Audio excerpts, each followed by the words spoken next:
Seja bem-vindo a mais um episódio do Líder Medcast, o seu podcast de saúde. Dr. Sidney. Fala, Moisés, tudo bem? Pessoal, então mais um episódio maravilhoso aqui do Líder Medcast para você. Compartilhe com as pessoas que você gosta. A gente está aqui trazendo o nosso propósito maior, que é dividir conhecimento, dividir informação com você através de pessoas profissionais que têm autoridade no assunto. Hoje a gente tem a honra de receber aqui o Dr. Renato Falsi, médico urologista, médico responsável pelo Hospital das Clínicas no setor de urologia, atende seu consultório particular nos melhores hospitais de São Paulo.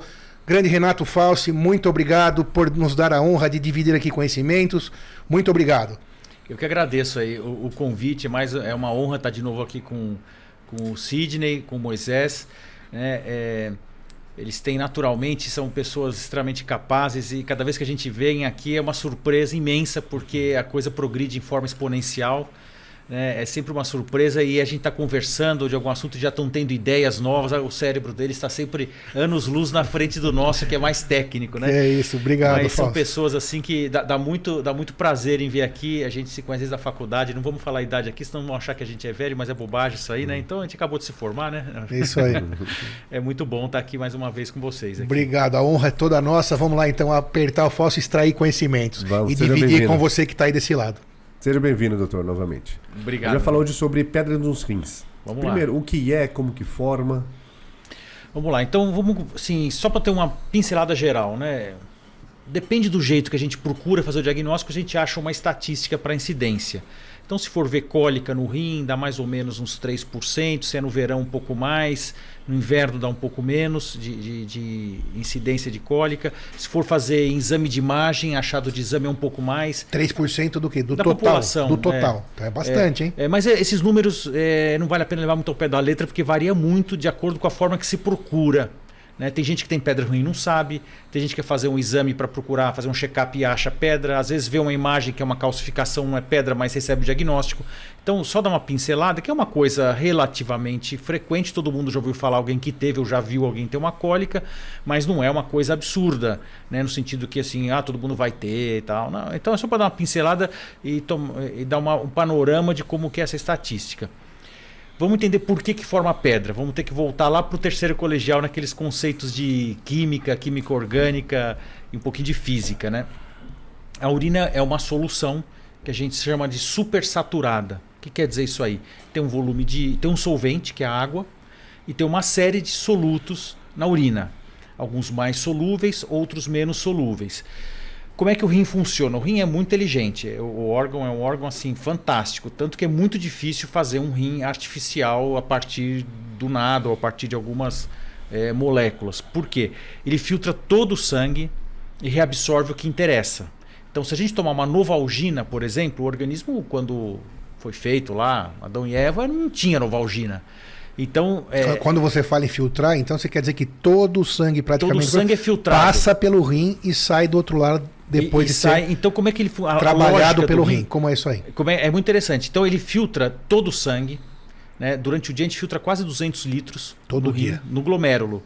E aí ele reabsorve o que interessa. Então ele não precisa ter um mecanismo para jogar fora cada coisa. Ele tem um mecanismo para trazer de volta o que interessa. Que no fundo é o que interessa. Você pega todo o teu lixo da tua casa, tá uma bagunça a tua casa. Você põe tudo para fora e pega o que interessa de volta. E o que não interessa vai embora na urina. Então tem vários sais na urina. Alguns sais muito solúveis, como por exemplo o cloreto de sódio, e alguns sais menos solúveis, como os sais de cálcio, por exemplo, os fosfatos, os oxalatos, etc. E para facilitar essa solubilidade, o organismo excreta algumas proteínas na urina, por exemplo, a proteína de Tan-Horsfall, a gente vai lembrar isso lá do primeiro ano, segundo ano da faculdade, que ela aumenta o poder de solubilidade dos outros sais, aquele tal do pKa. Então a urina é um equilíbrio bastante fino para que ela seja solúvel tudo e não forme cálculos. Acontece que algumas pessoas têm uma predisposição genética e essa mistura de sais é um pouco desbalanceada. Só para explicar um pouquinho o que o Fausto está falando sobre ser solúvel, você entendeu isso? Então sabe quando você coloca sal demais na água e fica aquele embaixo grosso que ainda é sal e aquilo não foi solubilizado porque tem demais, né? Exato. Então, só para você entender. E o que é solúvel ficou tudo líquido, então não acumula. Então é exatamente isso. A gente pega, por exemplo, uma colher de sal ou de açúcar, põe num copo d'água.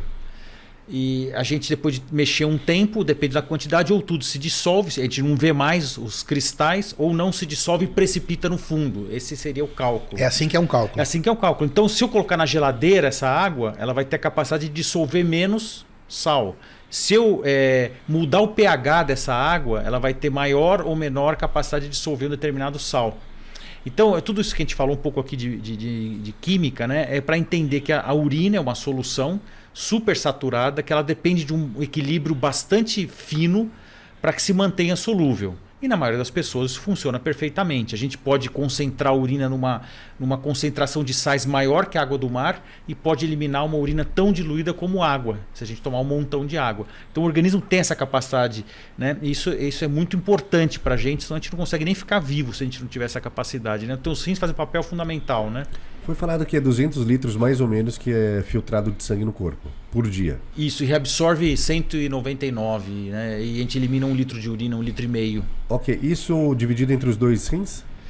Dividido entre os dois rins. Isso é muito interessante também, porque se a gente tirar um rim de uma pessoa... Ele continua funcionando. Então, agora eu te faço uma cirurgia, se por qualquer motivo você doou um rim ou você tem um tumor, eu tenho que tirar o seu rim. Você sai da sala de cirurgia com metade da sua filtração que você tinha. Você tinha 2 rins, você saiu da sala cirúrgica com um rim só.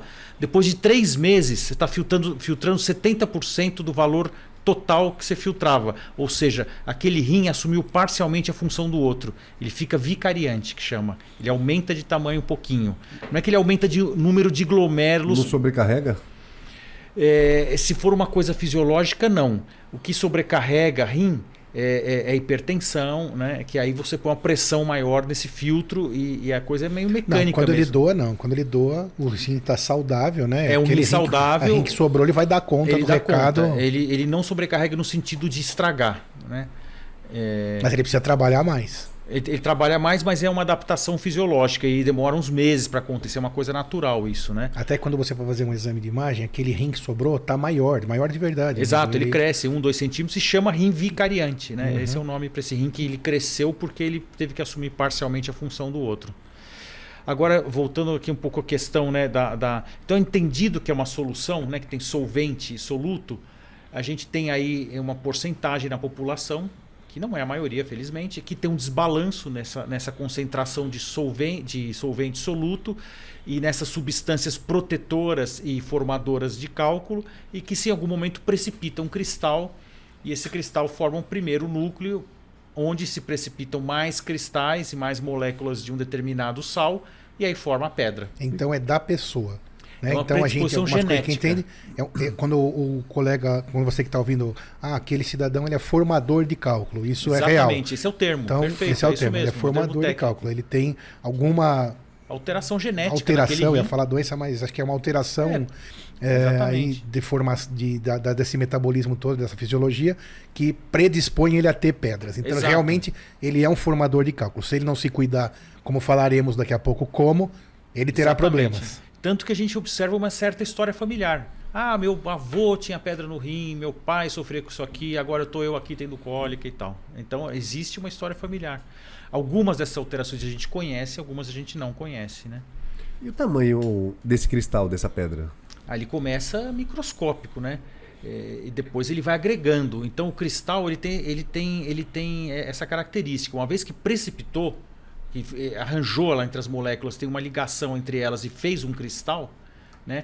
E essa ligação depende, cada tipo de pedra tem um tipo de ligação, né? A gente tem pedra de cistina, que é muito rara, mas ela é uma ligação covalente, com ponte de enxofre e tal, que é extremamente forte, e é uma pedra dura, né?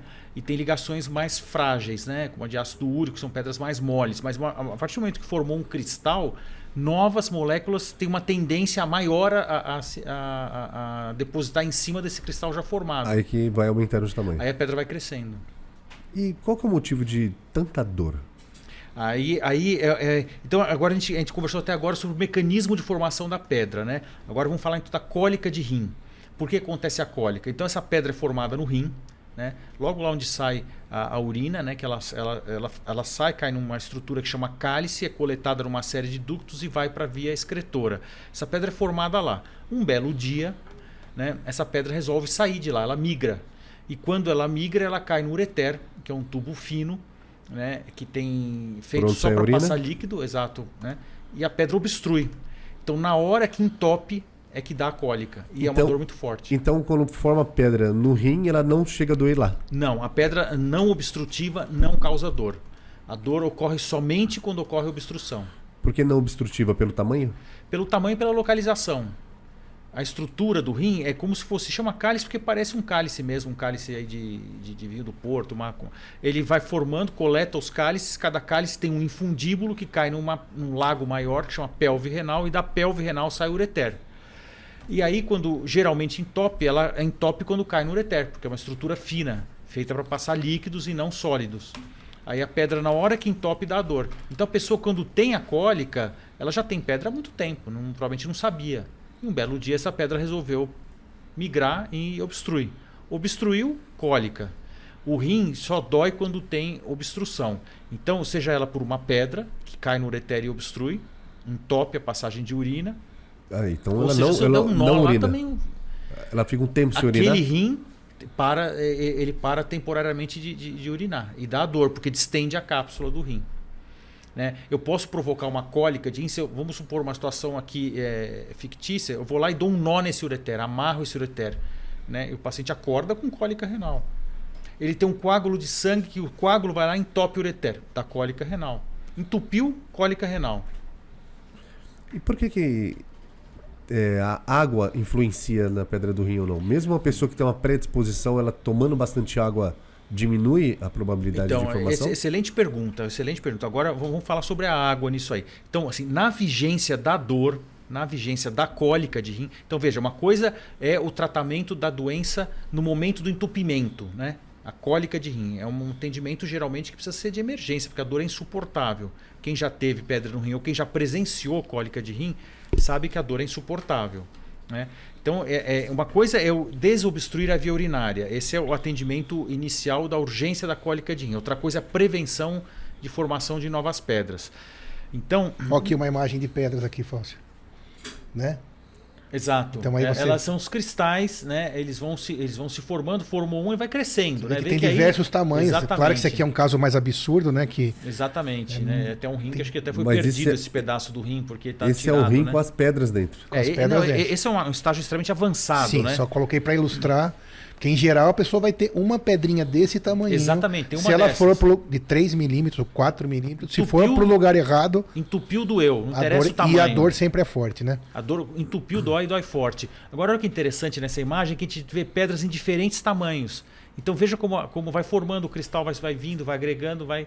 Né? É como se fosse aquelas estalactites de uma caverna, né? Exatamente. Vai acumulando Caverna do vagarosamente. super-homem, né, lá em Krypton. Lembra que tinha um monte de cristal lá? É Sim, aquela sim, coisa. exatamente isso. Aqui só os velhos E uma lembram coisa do também super-homem, né? que não é da minha especialidade, mas a gente vê, todo médico vê um pouco de cada especialidade, mas às vezes o paciente perguntava lá pra gente, doutor, mas uma pedra maior, ela é mais grave, né? O que a gente pode responder para ele? Não necessariamente, né? Não necessariamente. Em princípio, sim, porque vai dar mais trabalho para tratar dela. Maior dor, Mas mais dor não também. necessariamente. Entupiu, não interessa o tamanho, não interessa se tem ponta. Às vezes é comum a pessoa olhar, doutor, é pontuda a minha pedra, por isso que doía era a ponta. Não era a ponta, dói porque entope. Certo. Entupiu, se é 3, 4, 5 milímetros, 10, 1 centímetro, 2 centímetros, entupiu, dói. Né? Claro que a maior é mais difícil de tratar, a cirurgia demora um pouco mais, etc. e tal, mas entupiu, dói, não interessa o tamanho. E uma grande, ela pode estar lá a vida inteira, e se a pessoa não foi fazer um exame, Não percebe. nem soube que tem. E a grande, por ser grande, às vezes ela nem consegue migrar. Então ela às vezes fica no rim um tempão. E às vezes fica lá perdida num cálice. Isso aqui, ó, eu vou chutar aqui volta um aqui. pouco essa imagem aqui. Tá, vamos voltar. Parece que é um pedaço de rim que foi retirado cheio de pedra. Provavelmente foi um polo renal aí que ficou todo cheio de pedra, doente, e acabou tirando um pedaço inteiro desse rim, porque o grau era tão avançado que não compensava limpar.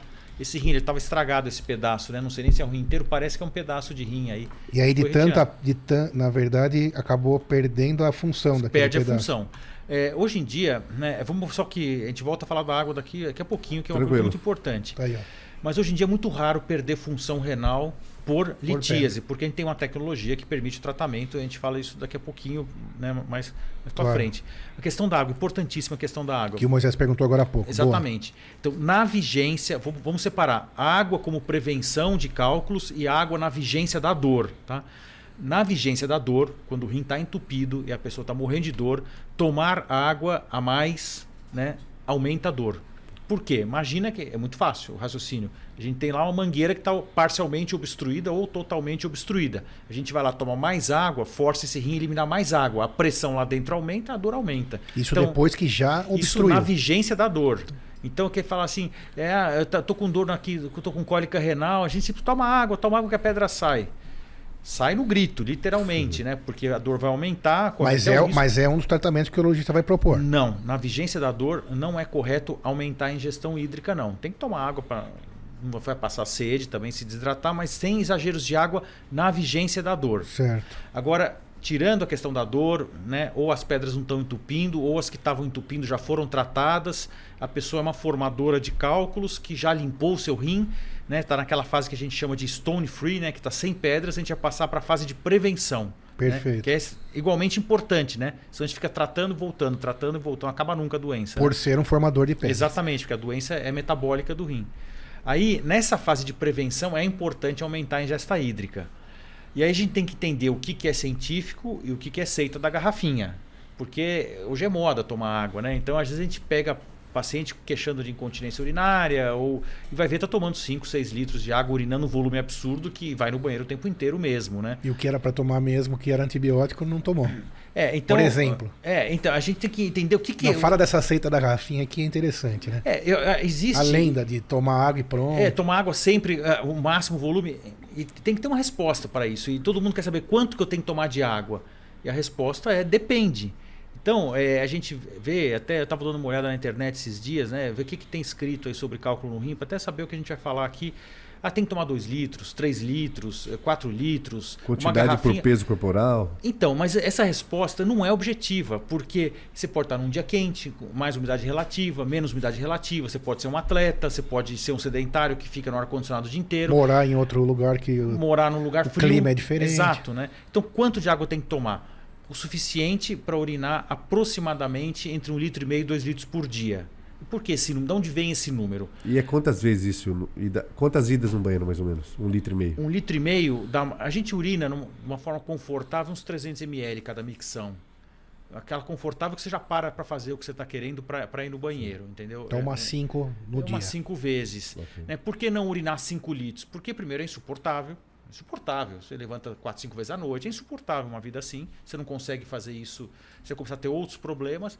E segundo, que você acaba diluindo tanto a sua urina que acaba eliminando outros sais na urina que então, não são... Então, deixa eu perguntar de novo para o especialista. Então, é insuportável urinar 5 litros, estamos acompanhando isso. É difícil. Só que o que está acontecendo, talvez ele esteja se hidratando demais. Exato. Porque não tem um limite para o cidadão tomar água, Não tem limite, mas... Então, ele está tomando demais e está indo ao banheiro 15 vezes no dia, incluindo a madrugada. E aí a vida dele fica pior. A qualidade do sono pior e tudo pior. Então tem um limite. Tem que ter um limite do bom senso. Que seria mais ou menos 1,5 litro por dia, entre 5 e, 4, 7 urinadas por dia. Exatamente. Então quanto que tem que tomar de água para urinar 1,5 litro a 2 por dia? Depende da sua atividade física, como é que você transpira. Tem gente que é mais calorento, menos calorento, gosta de ar-condicionado, não gosta. Vai viajar de avião, toma menos naquele dia. Quer ter um bom sono, né? Toma menos à noite para poder ter uma noite inteira dormindo, levantando uma vez no máximo. Então é o bom senso. Então a resposta a essa pergunta que é muito importante, porque a gente vê hoje, criou-se, né? E eu não achei a origem dessa lenda, né? Que quem tem problema nos rins tem que tomar água. É uma verdade? É uma verdade, mas assim, é uma verdade que tem que ser explicada, né? Então a gente observa e tem relatos de pessoas que tomam volumes absurdos de água, coisa na faixa da dezena de litro e tal. E a gente começa a gerar outros problemas. Além de que a pessoa se pauta na questão de que a água é a única solução milagrosa, né? Sendo que, por exemplo, uma delas é frequentar um urologista ou um médico dela de maneira regular para controlar essa situação. Exatamente. Né? Para avaliar se formou mais alguma pedra, assim, quando tiver pequena, a solução é menor. Exatamente, né? exatamente. E em relação também ainda a isso, né? Que tem o volume de água. E a cor da urina? O que o você que está aí, aquele que está ali, pode pensar sobre isso? Então, cor da urina, de regra geral, assim, quanto mais diluída, ela está mais clara. Mas também não é a única coisa que influencia na cor da urina. Então, alimentos, de onde vem a cor da urina? Vem do urobilinogênio. Então, alguns alimentos escurecem mais a urina. Alguns medicamentos escurecem ou alteram a cor da urina. Até o cheiro, às vezes, dependendo do que Até o cheiro. Aspargos, clássico, né? Come aspargos verde, aí cru, a urina fica com cheiro horrível. Camarão também altera... Novalgina deixa a urina um pouco mais amarela. Nenhuma dessas coisas é doença. Não é doença nenhuma. Faz parte do jogo. Faz parte. Café, às vezes dá cheiro na urina. Defumados dá cheiro na urina. Elimina um monte de coisa pela urina. Até inalantes do cigarro saem pela urina, tanto que dá câncer de bexiga, o tabagismo. Né? Para dar mais exemplo, Novalgina deixa a urina um pouco mais amarelada. Aquele Anita, aquele vermífugo, né? Ficou até famoso aí, né? Ultimamente deixa um verde meio brilhante. Aquele comprimido, Piridium, deixa a urina também. Tem uma série de medicamentos, a lista é imensa, que alteram a cor da urina. Então não precisa se apegar muito na cor da urina, essa é a mensagem. Não precisa olhar muito, não. Só olhar assim, o que a gente se preocupa na urina? Quando tem sangue, né? O resto é um pouco subjetivo, também, é um pouco mito. Mas então o sangue é uma das coisas que pode acontecer, pode ser por causa uma da pedra. Pode ser por causa da pedra. Uma pedra que ela migra, machuca no caminho e sai sangue, pode sair. Agora, então a gente falou, então vamos lá, a gente vai falar depois do tratamento específico da pedra daqui a pouco, mas questão da prevenção, que é o que todo mundo deve estar querendo saber, porque quer assistir isso aqui, quer saber o que faz para evitar de ter pedra. E passar para os seus parentes, então, amigos. Vamos tomar mais água? Vamos, ótimo. Mas sem grandes exageros. Quanto tem que tomar de água? O suficiente para urinar em torno de 2 litros. Tá? Esse foi o melhor número que eu achei, o que eu uso na prática de orientação no consultório. Tá? E é um número que eu procurei, isso aí é um dado científico, não tem um número mágico. Né? A gente sabe que os extremos são ruins, tanto o exagero na água quanto a falta. Né? Mas o número aí que é adaptável, que é factível de ser feito é 2 litros por dia de urina, quem é formador de pedra. Então aí se quer usar garrafinha, se não quer tomar suco, não quer... Enfim, faz o que quiser. E com o tempo acho que vai aprendendo. Aprende. Ele mede lá, eu tô com uma vontade X de urinar, mediu uma vez, deu 300 ml, tá bom. Então agora eu já guardei na cabeça quanto que essa vontade corresponde, toca a vida. E vira um hábito. E para urinar 2 litros, ingere quanto? Depende. Inverno pouco, no verão bastante. Se é um atleta muito, okay. Depende. Tá bom. Depende. Você vai se hidratando, urinando e acabou. É um pouquinho, para urinar 2 litros é um pouquinho mais de água do que a sede pede, geralmente. A gente se deixar no automático só da sede vai urinar entre 1 litro e meio no máximo. Ingestão de sal ou alimentação influencia? Excelente pergunta, influencia. Então a gente tem alimentos que protegem para a formação de cálculos e outros que trabalham contrário a isso, né? Predispõem à formação. Por exemplo? Quem que é o grande protetor? Citratos.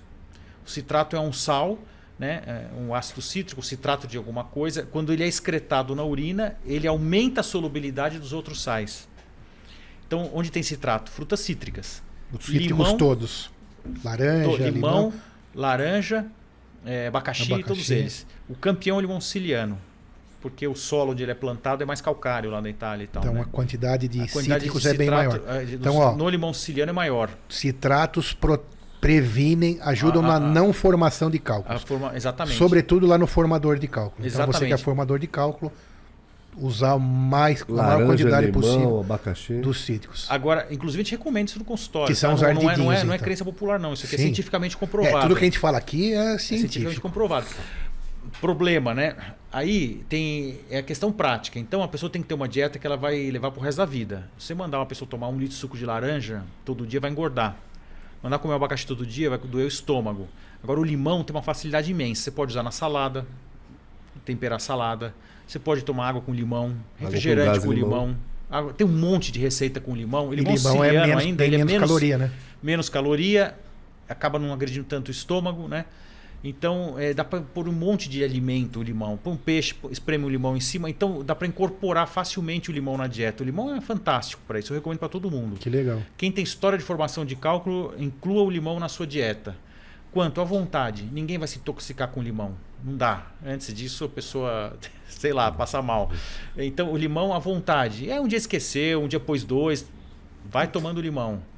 Limão e aumentar um pouco. Então, essa orientação básica, super simples, muito prática. Aumentar a ingesta hídrica para urinar em torno de 2 litros e incluir os citratos na comida. Muito melhor que tomar um comprimidão de citrato. Dá para mandar fazer, tem remédio comercialmente com citrato de potássio, mas o comprimido é grande, a adesão é complicada a longo prazo. A gente tem que pensar sempre que é uma predisposição genética e a pessoa vai ter que fazer isso o resto da vida. E mesmo fazendo isso pode acontecer? Pode acontecer, mas você diminui a probabilidade de formação de novas pedras. É um jogo de probabilidades. Então se vai ter, vamos supor que, eu estou chutando aqui um pouco, mas a pessoa vai ter 5 cólicas ao longo da vida. Fazendo isso, ela vai ter 2. Melhor, né? Só vai sofrer menos. E uma coisa que vai custar muito pouco para ela em termos de sacrifício e tal, né? Então isso é extremamente vantajoso. E o vilão? O vilão, também, excelente pergunta. Tem alguns vilões. Excesso de sal. Cloreto de sódio. Ah, mas o cloreto de sódio não é solúvel? Sim, ele é solúvel, mas se a gente comer uma colher de sal, a gente vai morrer. O rim vai jogar tudo isso para fora, não é uma pessoa saudável, tá certo? O rim vai jogar tudo para fora. O problema é que junto com isso ele joga alguns sais de cálcio. E aí o cálcio precipita.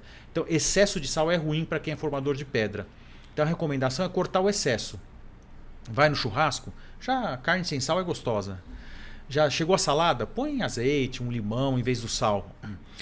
Embutido tem um volume de sal absurdo. Quem gosta de cozinhar, pega uma receita aí de linguiça, vê a quantidade de sal que vai por quilo de carne.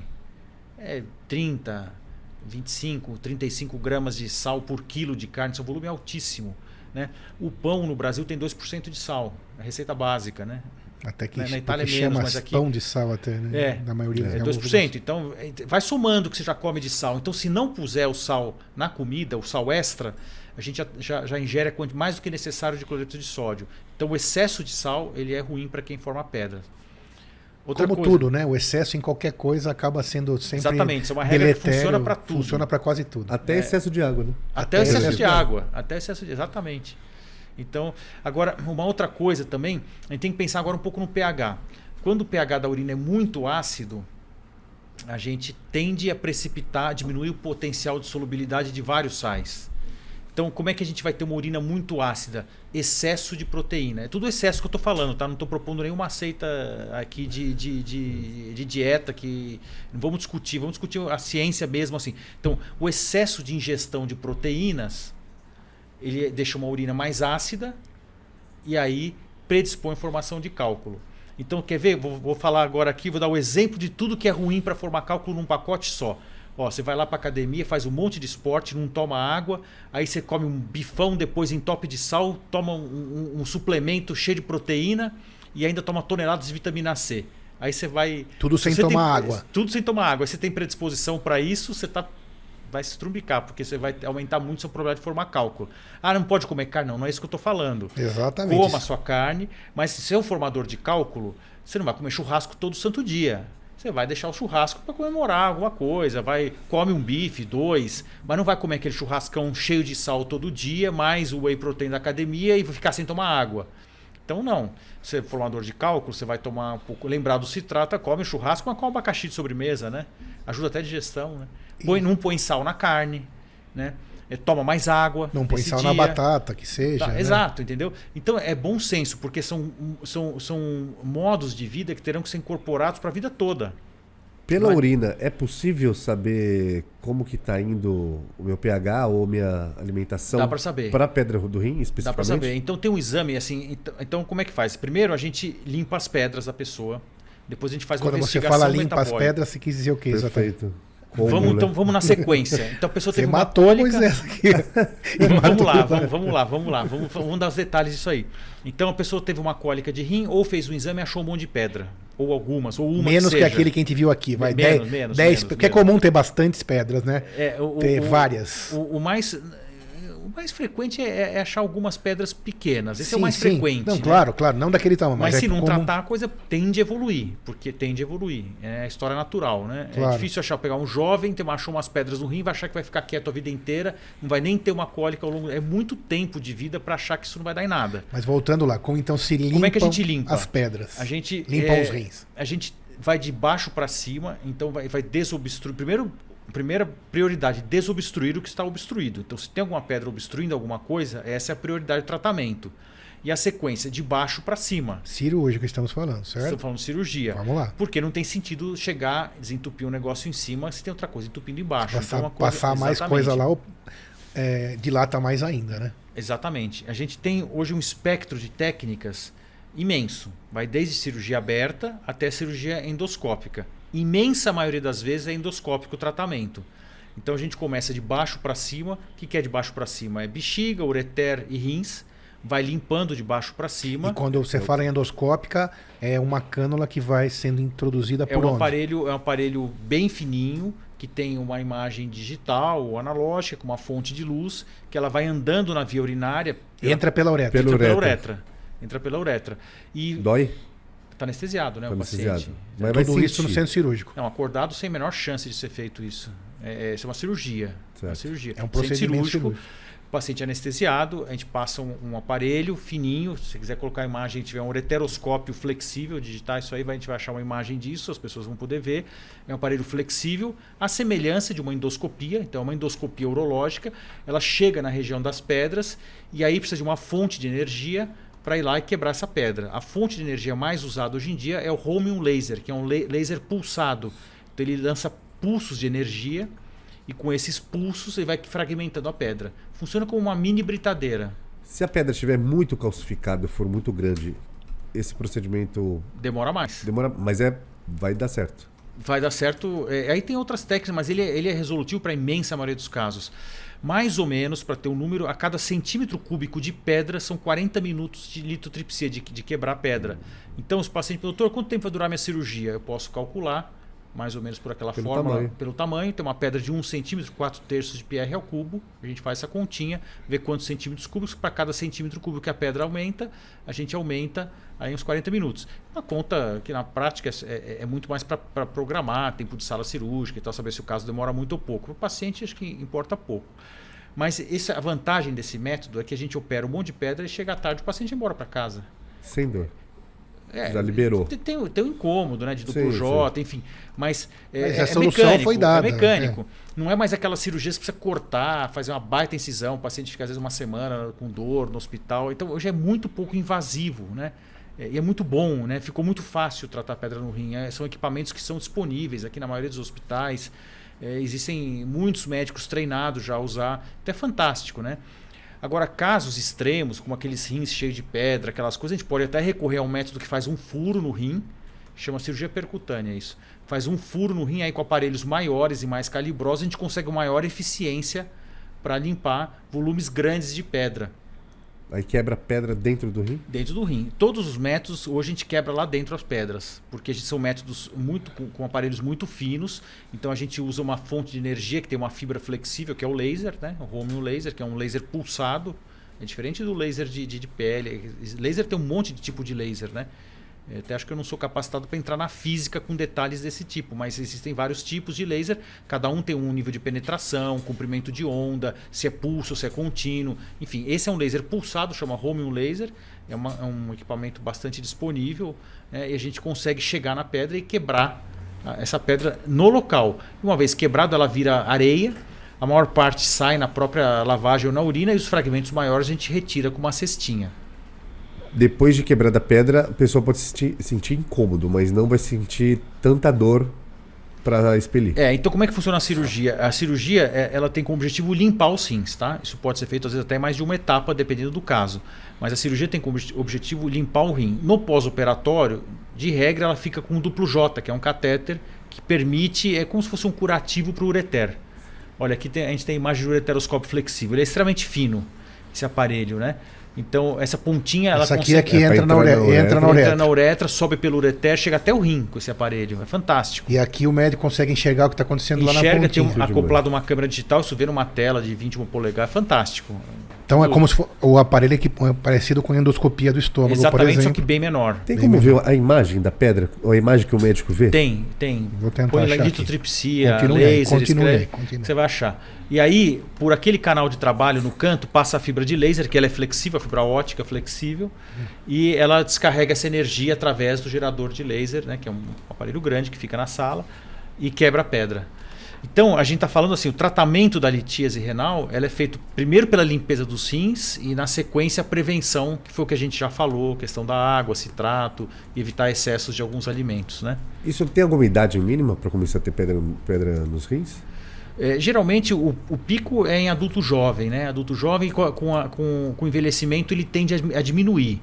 Litíase em criança existe, é mais raro. São casos mais graves, geralmente que tem uma predisposição genética maior, né? Existe litíase em criança, não é tão frequente. O mais frequente é adulto jovem.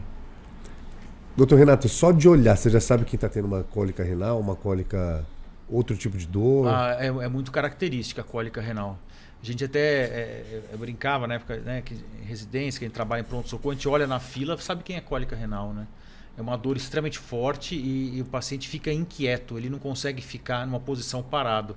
Então ele anda de cá para lá, anda, senta, levanta, se mexe, ele não consegue ficar parado, um paciente com cólica renal. É uma dor inquietante. Tem gente que confunde cólica renal com dor nas costas. Ela tem vários diagnósticos diferenciais, né? Então, aí que você tem que ver a história, examinar. A dor na coluna ela é um pouco diferente na característica, na medida que ela melhora com repouso, enquanto que o paciente com cólica renal não consegue ficar quieto. Ou a posição. Com a posição. Então, essa é uma das perguntas que a gente faz, realmente. Quando o paciente está se queixando de dor, né, antes de partir para o exame de imagem, a gente pergunta se ele tem uma posição que ele fica sem dor. Então, a dor de origem muscular, geralmente de coluna, o paciente tem uma posição que fica sem dor, ou que a dor piora e tal. A cólica de rim, ela é meio... O paciente não consegue ficar quieto, né? E para a pessoa, quando chega no... Qual que é a atitude médica para diminuir a dor logo de cara no pronto-socorro? Então, o fluxograma de um paciente que chegou com cólica de rim no pronto-socorro, primeira coisa tem que ser receber analgesia. Você não consegue nem conversar direito com ele. É uma emergência. É uma emergência médica, nem urológica, é médica. Porque ele tem uma dor horrível, ele fica pálido, vomita junto. Quem já viu, quem já teve, sabe. E aquela história que é uma das 5 maiores dores do ser humano, se confirma? Tem eu essa acho lenda, que mas sim, acho né? que é forte candidata, né? Forte candidata, dizem que né? até mais forte que a dor do parto, né? As mulheres que tiveram Sim. parto normal e cólica de rim. Quem já teve sabe, né? Quem já teve sabe, quem já viu alguém ter sabe. E o pior é que você... Algumas dores, né? Uma dor, uma cólica intestinal, você consegue se contorcer, eventualmente achar uma posição que você consiga melhorar. Pedra nos rins, É a insuportável. cólica renal não tem posição. Não Você tem. deita de barriga para baixo, para o lado, e a dor continua. A Até pessoa porque tá sabe. lá a pedrinha, né? Exato, entupiu o rim. No momento que a pedra tá lá andando, pá, bateu lá, entupiu. A pessoa sabe a hora que começou. Doutor, começou minha dor 9h16, porque ele olhou no relógio, que ela foi tão marcante, não tem como ele não saber. Não sei quando começou, não existe, isso é forte. E não diminui também, né? Ela começa ela vem ter um pico, é cólica, né? Vem ter um pico muito forte, depois ela melhora um pouquinho, depois vem de novo, é cólica. E quando vem a cólica, vomita, fica pálido. É horrível a cena. Então, primeira atitude, a hora que vem um paciente de cólica renal, é medicar para dor. Você não consegue nem conversar com ele. A dor melhorou. Oral, endovenoso. Na hora que tá cólica forte, na hora que tá vomitando, o oral não faz efeito nenhum, porque bate no estômago, volta e não dá tempo de absorver. Então, na hora da crise forte endovenoso mesmo. Notando no hospital tem estrutura, então vai ser medicado pela veia mesmo. Não adianta a pessoa em casa querer tomar alguma coisa. Então, a gente tem que saber, assim, lembrar que medicina tem um espectro, né? Então, a dor, quem já tem pedra no rim, já percebe, vai começar a doer. Nessa hora ele já toma todos os remédios em casa para dar tempo de agir antes de viajar. E já ajuda um pouco. E já ajuda. Então, dá para segurar a cólica em casa? Dá. Né? A pessoa acabou de ser medicada, foi para casa porque a opção foi tratamento clínico, né? Essa é uma outra pergunta interessante, né? Que a gente pode... Toda pedra precisa operar? Não. Toda pedra que já obstruiu, né? Nem sempre. Nem sempre, mesmo obstruída, né? Sim. Então, vamos para a estatística. Cálculos menores que 6 milímetros têm uma alta probabilidade de eliminação espontânea. Menores que 6 milímetros. 6 milímetros tem uma alta probabilidade de eliminação espontânea. Então, a gente faz o tratamento que tem mais probabilidade. Então, se a pessoa chegar com uma cólica, ou mesmo sem cólica, tem um cálculo pequeno, a gente propõe tratamento clínico. O que é o tratamento clínico? Analgesia, se necessário, e existem alguns remédios que dilatam um pouco o ureter e aumentam a probabilidade dessa eliminação. Aí, nesse caso, aumenta a ingestão de água, ou não? Não, se tá com dor, não. Okay. O aumento da ingestão de água é para prevenção de formação de novas pedras. Okay, se está com dor... No tratamento clínico, para poder ajudar a expelir. Mas é que aumenta muito a dor. Ok. E a eliminação da pedra se dá pelo peristaltismo do ureter. O ureter contrai, ele tem músculo, né? Ele se mexe. E não pela quantidade de água que vai ajudar a expelir. Não, a quantidade de água aumenta a dor e pode até romper o rim lá, o fórnice, o cálice do rim. Então, é assim, só para dar um exemplo, vamos supor que a gente dormisse de cabeça para baixo, né? fosse um morcego, o rim, a gente ia continuar produzindo urina, porque o rim consegue, com peristaltismo, conduzir a urina. Então, o que elimina o cálculo é a contração muscular do ureter. Então, essa questão de que na vigência da dor não é recomendado tomar mais água do que o necessário, né? Okay. Eu não estou propondo aqui para a pessoa se desidratar em hipótese alguma, mas é que eliminar as custas de mais água vai doer demais. Isso era uma prática antiga, tá? Que tinha, a gente foi entendendo a fisiologia, isso foi caindo, ainda se fala um pouco, mas bem menos hoje em dia. Então, resumindo, você vai fazer analgesia para a pessoa não sentir dor, já pode até estar em casa, né, nesse tratamento clínico, já pode ter alta, pode demorar usar essas medicações que dilatam então as vias urinárias para esse cálculozinho sair de maneira mais fácil, entre aspas, e não há necessidade de fazer uma hiperidratação, ou seja, tomar muita água. Basicamente, exatamente. É isso que se faz hoje. E aí vai para casa, eventualmente, mas também não significa que dê certo, né, Moisés, né, Renato? Isso. Pode dar errado isso e tem um prazo daí para que se retome. Exato. E se reestude essa conduta. Então, esse é outro conceito extremamente importante, né? Não se perde rim da noite para o dia. Ah, tive uma cólica, meu rim entupiu, daqui uma hora eu perdi o rim. Não é assim, tá? O rim demora semanas para perder, meses até.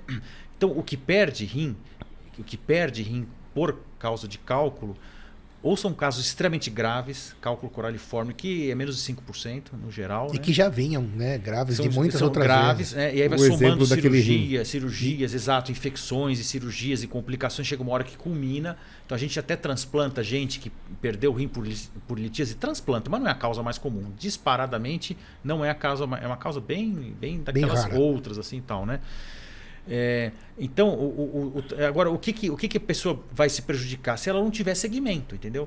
Então, teve a cólica, foi medicado, foi no pronto-socorro, recebeu a analgesia, foi para casa com uma boa receita de analgésico, né? Com as orientações básicas, ele vai obrigatoriamente ter que continuar esse tratamento. Não acabou ali, apenas foi o começo do tratamento. Então, vamos pegar aqui um fluxograma. Paciente, quem tem pedra no rim? A pessoa tem pedra no rim e está sem dor, não tem cólica. Ele pode escolher duas opções. Ou ele vai andar na frente do problema, ou ele vai agir de forma reativa. O que é andar na frente? Ele vai lá investigar se aquela pedra vale a pena ser tratada antes de uma cólica. Ele vai fazer uma tomografia, vai ver o tamanho, a dureza daquela pedra e a localização. E com isso o urologista vai planejar o tratamento. Pode antes de ter dor. Essa é uma forma ativa de se lidar com a doença. Eu proponho isso para todos os pacientes. O que você quer? Já está a pedra lá. Um dia pode migrar. Ela pode obstruir. Pode migrar no dia que está fazendo a entrevista. Ou daqui a um ano. Pode ir na viagem para o exterior e tá lá. Mas isso como check-up, por exemplo. Achou a pedra, a pessoa ou já sabia que tinha, ou fez um check-up e achou. Ele pode agir de forma ativa para aquela pedra ou reativa. O que é o reativo? Esperar até a cólica e ver o que faz. É uma opção. E tudo isso junto com a prevenção que quem é o formador de pedra precisa ter. Aí tem que fazer a prevenção também. São coisas paralelas. E daí é usar os cítricos, tomar água o suficiente para fazer 1,5 litro de urina, 2. Isso. E evitar excesso tudo aquilo que a gente sal, falou agora há pouco. Excesso de carne, excesso de vitamina C. E também esqueci, a gente falou de cigarro, mas outro vilão. O bebida alcoólica influencia?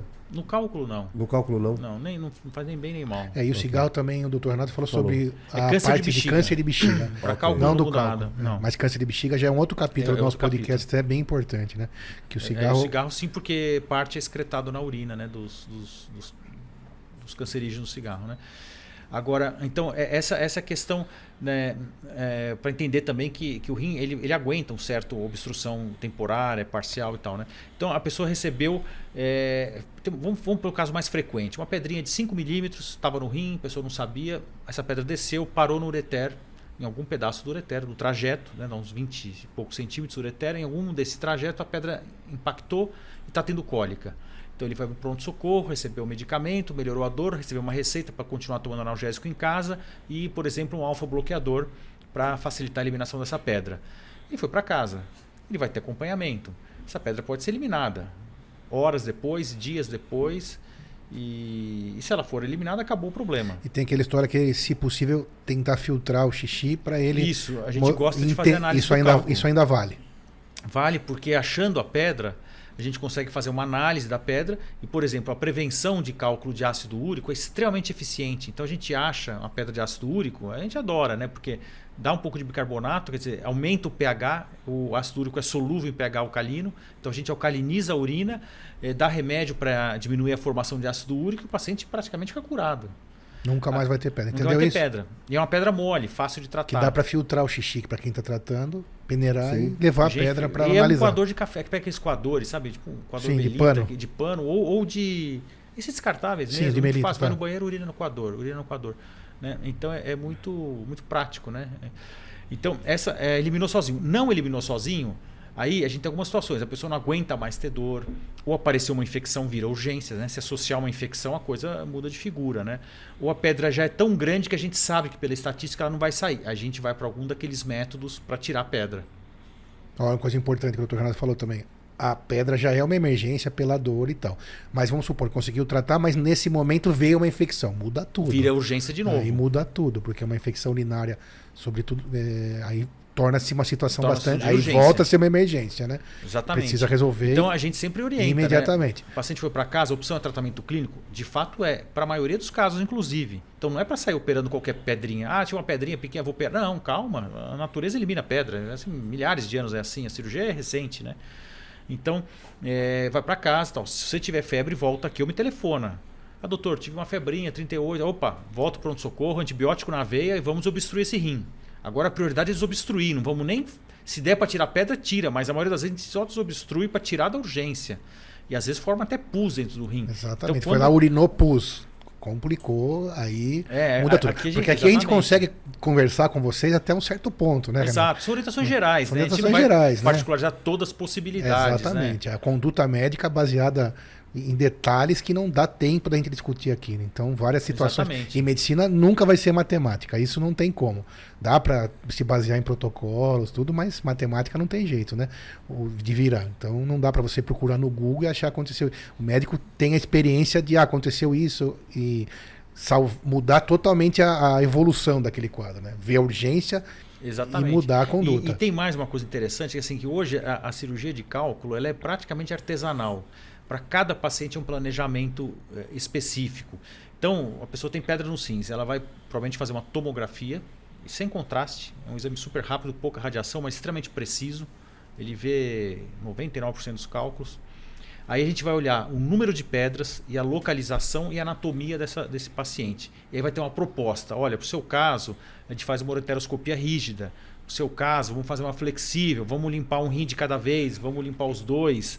No seu caso, precisa de uma percutânea, vai precisar de mais de uma sessão porque tem muita pedra. A gente tem um planejamento que é bastante preciso da cirurgia. É isso que a gente sempre fala aqui, né? De você procurar um profissional habilitado, capacitado e sabendo o que está fazendo, né? Porque se você virar e falar, não, vamos de qualquer jeito fazer sempre uma limpeza renal, vamos usar a sonda e quebrar toda a pedra no rim, assim fica fácil, né? Mas não é assim que se trabalha. É bem individualizado, né? Individualizado, cada técnica. caso é um caso e tem que ser bem indicado, né? Aquilo que a gente sempre fala aqui, que o custo-benefício sempre tem que ser baseado no paciente, né? No Exatamente. paciente. Ele que é o grande alvo da medicina, né? Exato. Ele que tem que ser o beneficiado. Então, se dá para esperar sem risco, vai esperar. Se tem um risco, tem que calcular tudo isso para que possa tomar a conduta adequada.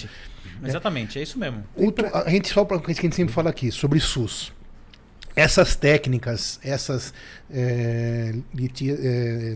quebrar a pedra de maneira percutânea, usar o eretoscópio flexível, rígido, ou laser, tudo isso está disponível no SUS, claro, guardadas as devidas proporções de espera e tal. Como é que é isso mais ou menos? Eu vou responder o que eu conheço, tá? Claro. Obviamente, no HC tem tudo isso aí, tá bom? Eu não sei se isso aí é no SUS, tipo worldwide, assim, no SUS inteiro, mas no HC tem. O problema é fila, né? Acho que SUS a gente sabe, falou em SUS, fala em fila ao mesmo tempo, né? Porque a demanda é imensa, é um recurso caro, né? Mas tem, inclusive até parece que tem de vez em quando até uns multirões aí e tal. Então o SUS tenta tem fornecer isso. Tem porque é uma urgência, emergência. Tem, inclusive na faculdade faz pesquisa, divulga conhecimento, treina a gente. Eu estou falando da faculdade da USP e do HC, né? Então é um hospital terciário que tem toda essa tecnologia, que não só tem a parte assistencial, mas faz pesquisa com isso e também ensina a gente. Tem os 3 pilares, né? Educação, pesquisa e assistência, né? Claro. Que é um meio que modelo, né? Obviamente que tem fila, porque tem uma demanda que é imensa, né? Agora, quem está mais em lugares mais distantes, né? Só para a gente já ir chegando nos finalmente, o diagnóstico é relativamente simples. Digamos assim, clinicamente você consegue suspeitar, e com uma ultrassom de vias urinárias, que é relativamente barata e tem em muitos lugares, você consegue chegar no diagnóstico, correto? Que quem você levantou bem agora. No HC, no Hospital São Paulo, na Santa Casa e nos grandes centros de SUS, são hospitais de excelência. De referência, vem os casos graves. Mas talvez, lá, né? Se você não tiver uma tomografia disponível, com uma ultrassom, ou até às vezes clinicamente, ou até um raio-x, é possível diagnosticar isso para iniciar o tratamento e conseguir conduzir esse caso da maneira melhor possível. Exato. Nem sempre, claro, não é possível todo mundo estar no HC, nem para mim, nem para você, nem para ninguém, o tempo todo. Mas, então, tudo isso que a gente falou aqui, tendo esse conhecimento, é possível que a pessoa consiga sair curada de tudo isso. Vamos dizer assim. A gente vai pela estatística, né? Se a gente pensar que a imensa maioria dos casos de litíase são pedras pequenas e com alta probabilidade de eliminação espontânea. Então, dado esse, né, conhecido esse dado, até um clínico geral pode cuidar disso aí com simplesmente uma máquina de raio-x ou ultrassom, que são exames bem baratos. Não estou nem falando de tomografia, claro, que hoje é até bem difundida. Tomografia, né, uma tomografia helicoidal, hoje ela praticamente tem em todo lugar. Mas com esse básico da medicina, a gente consegue tratar a maioria das cólicas, né? Por quê? Porque as pedras, estatisticamente, a maioria é pedra pequena e existe uma chance de eliminação espontânea grande. Então, se for pensar até, já falando, né, tocou no assunto de políticas, assim, talvez em grande escala de saúde, os tratamentos dos casos complexos, né, que vai por heteroscopia flexível, que vai fazer um laser, uma percutânea, eles têm que ser referidos mesmo. Claro. Não tem sentido treinar uma equipe para fazer um caso desse por ano, não sei, né? Então, é isso assim que funciona.